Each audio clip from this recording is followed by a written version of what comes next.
This movie is too real. It definitely felt like Chicago. And this movie is actually directed by Robert Amparan, if I'm saying his name right. He's the rapper known as Hypno Carlito from Chicago.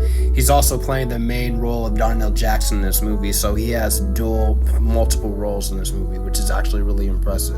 How the director Robert was able to portray military, politics, and street life all in one movie needs to be studied. You usually see street life and politics together in one film, but never with the military aspect involved. He did so with such precision too. It was like he assembled the stories of many kids, street dudes, hustlers, politicians, and combat veterans to make a hodgepodge of a film based on one guy who's able to navigate in all those worlds. Primary position is as entertaining as it is serious. You won't be too sure of the message Robert was trying to make with this movie, but you'll be damn sure he's as valid as a director as he is an actor. Without spoiling too much, it's about a kid named Donald Jackson who goes into the military after high school to get away from his crazy home life in Chicago. His best friend Tracy joins with him, in which they actually do a tour together. But that tour is short-lived as Tracy is killed by Russians, leading to them killing Russians in retaliation for Tracy's death. So in order to prevent World War III, Darnell is just charged from the military to cover up the accident from which he has to start over in Chicago. It is from here Darnell begins using his sniping skills back home in Chicago to partake in street justice, leading to him ending a conspiracy involving the mayor and a renowned street boss.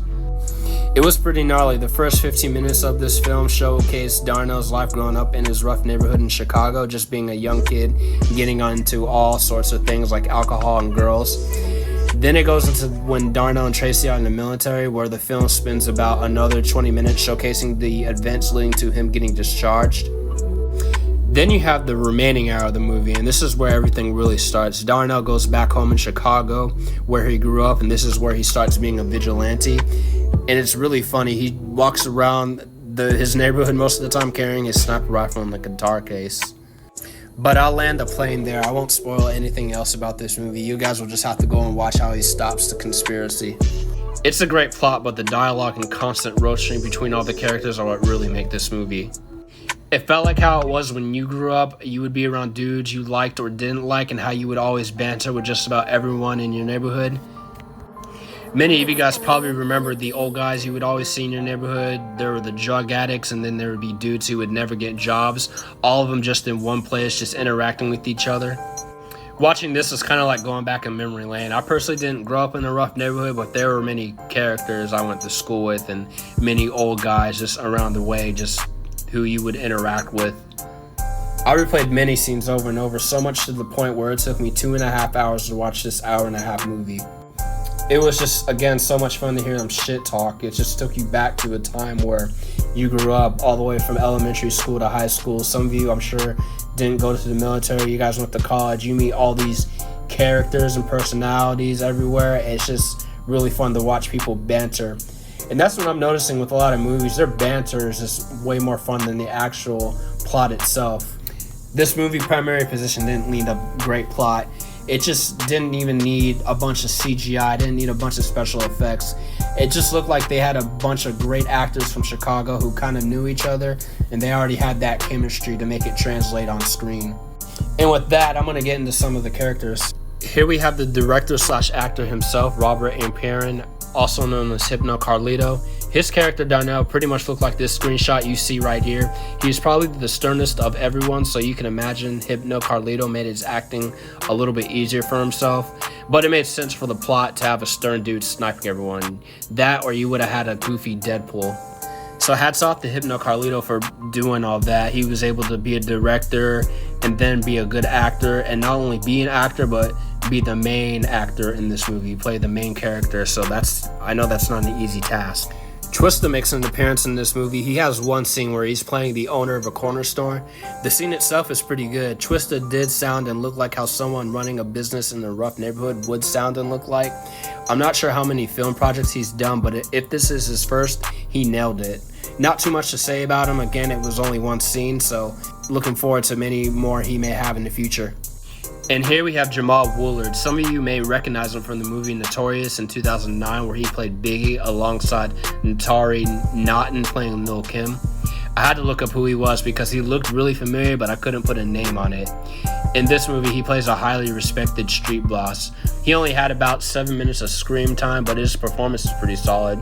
This movie does make you want to look up his other movies. I know I will.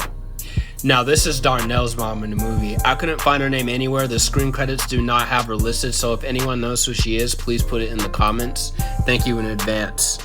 Now, this woman is wild. She is a drug addict and a prostitute all at once, which may not seem so far out of reach if you grew up in a rough neighborhood, but for normal guys like myself, it is fucking crazy that someone can live like that day in and day out. Her and Darnell's interactions are funny. It's sad in real life, but in the context of this movie, it was funny seeing her constantly just talk shit to her own son and constantly scapegoating him for all his problems. She reminds you of any drug addicts you've known, from family members to anyone you've known to the fourth degree who never take any accountability and always blame you for everything. She's just disgusting and messy. It's just very tragic. It's tragic, but then you can't help but just dislike a person like that. Many of you have aunts and uncles in your family who are heavily involved in drugs and all that stuff, so Darnell's mom is a reminder of all that dysfunction. And I've been around it myself. It's never fun. She's almost triggering to a certain degree, but her acting takes it in this movie for me. She should get an Oscar. That was just a very PTSD kind of role she was playing. And last but not least, we have Chris D. Lofton. He's one of my favorites coming up. He's solid and he definitely knows what he's doing in these roles. My only ick with this movie is that his character died too fast. His character was Tracy, and he's the one who got shot and killed by the Russians. But he's definitely doing his thing. I first saw him in Power Force, and I know he's been in other projects such as True to the Game and the Ballers series with The Rock. But in my opinion, he's still not there yet. He's still not established to me in the world of acting. So it's probably just a curse in my mind for him being such a likable actor in which the work never turns out to be enough, and so you always want more. So it's a gift and a curse. But shout out to Chris Lofton. He nailed it with the short screen time he had. This movie is great. It's fantastic. Robert Amparan, again, aka Hypno Carlito, was able to pull off producing this movie while simultaneously starring as the main character while balancing different real life topics. That's crazy. Him in this movie need to be studied for sure. So with that, I give this movie a 9.6 out of 10. Again, my only ick was that Chris Lofton's character died too fast. I really like him as an actor, so that's my only problem, if you want to call it that, with this movie.